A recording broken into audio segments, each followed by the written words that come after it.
आपण पाहताय एबीपी माझा।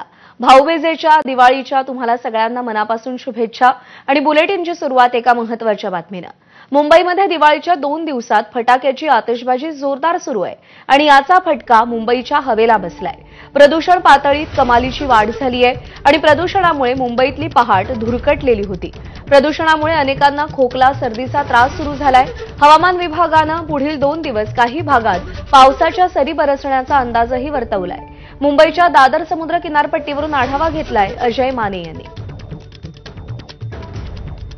दिवाळीची आतिषबाजी सुरू आहे आणि त्यामुळे मुंबईतील प्रदूषणाचा टप्पा जो आहे तो वाढताना पाहायला मिळतोय। मुंबईच्या हवेची गुणवत्ता सतत ढासळताना पाहायला मिळते। तर AQI जो आहे तो मुंबईच्या अनेक भागात 200च्या वर पार झालेला पाहायला मिळते। पण मुंबईतील काही ठिकाणी ठाणे परिसरात पावसाच्या सरी कोसळल्यामुळे हे प्रदूषण कमीही होताना पाहायला मिळते।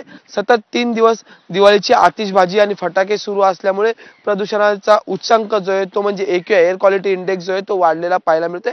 पण आज त्या मानानं काही भागात रात्री झालेल्या पावसामुळे आत्ताचं मुंबईतील दादर समुद्र किनारपट्टीवरचं वातावरण जे ते हलकंसं दुसरे खरं तर हवेतील आर्द्रता कमी झाल्यामुळे धुळीचे स्फटिक हवेतच राहतात आणि त्यामुळे प्रदूषण वाढते असं सुद्धा म्हटलं जातं। PM 2.5 हेही वाढलेलं पाहायला मिळते। त्यामुळे हवामान विभागाने अति दक्षता घ्यावी अशी सुद्धा आवाहन जे ते केलेलं आहे। व्हिडिओ जर्नलिस्ट अरविंद वारगेसह मी अजय माने, ABP माझा मुंबई।